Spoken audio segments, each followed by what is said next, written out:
कोई व्यक्ति दूसरे का अपमान क्यों करता है? क्या आपने कभी विचार किया है? वैसे तो हम भी बिना कारण बहुतों का अपमान करते हैं। हमारा अपना अपमान भी बहुत बार होता है। संसार का सारा व्यवहार एक दूसरे का अपमान करने पर टिका है। जैसे पति अपनी पत्नी का अपमान करता है, पिता अपनी संतानों का अपमान करता है, नौकरी देने वाला अपने नौकर का अपमान करता है, अर्थात जो भी बलवान है वो निर्बल का अपमान करता है। यदि हम शक्तिमान हैं तो अपमान के बदले में लड़ाई करते हैं, और यदि लड़ने की शक्ति नहीं होती तो हम अपमान सह लेते हैं, स्वयं को निर्बल और असहाय मान लेते हैं। हमें छोटे होने का एहसास होता है। ऐसा प्रतीत होता है जैसे हमारी आत्मा कुचली गई हो। किंतु कोई किसी का अपमान क्यों करता है? जब अपमान होता है तो मनुष्य को अपनी निर्बलता का एहसास होता है, और निर्बलता का बोध मनुष्य को कुचल देता है। वो अधिक से अधिक निर्बल बन जाता है, अत्याचार सहने की आदत सी पड़ जाती है, आत्मविश्वास का नाश हो जाता है। और जब आत्मविश्वास नहीं होता तो मनुष्य शराब और जुए जैसे व्यसनों में सुख ढूंढता है, मन से रोगी बन जाता है। आखिर किसी भी मनुष्य की ऐसी दुर्गति कोई क्यों करता है? अपमान करने वाला वास्तव में क्या सिद्ध करना चाहता है?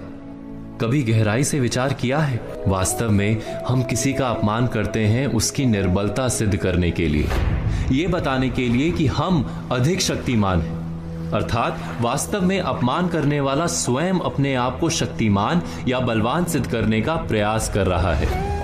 अपमान करने वाला हकीकत में अपनी शक्ति से आश्वस्त नहीं है, उसे अपनी शक्ति पर भरोसा नहीं है। दूसरों को चुनौती देकर वो अपनी शक्ति पर विश्वास प्राप्त करने की कोशिश करता है। क्या ये सच नहीं? जब हम किसी का अपमान करते हैं तो वास्तव में इतना ही प्रकट करते हैं कि हमें अपने बल पर भरोसा नहीं।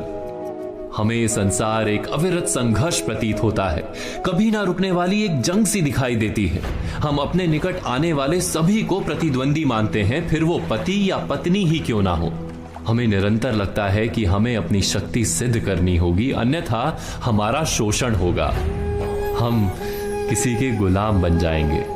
किंतु क्या हमने कभी विचार किया है कि दूसरों को प्रतिद्वंदी अर्थात दुश्मन मानने के बदले कलीग मान लें, हमारी सहायता करने वाले सहयोगी मान लें, अर्थात दूसरे व्यक्ति को प्रेम करें तो उसका अपमान करना आवश्यक ही नहीं होगा।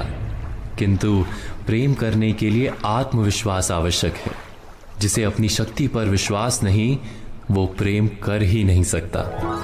अर्थात जिसका हृदय आत्मविश्वास से भरा होता है, ना वो अपमान करता है, ना अपमान को स्वीकार करता है। क्या ये सत्य नहीं? इस तथ्य पर विचार अवश्य कीजिएगा।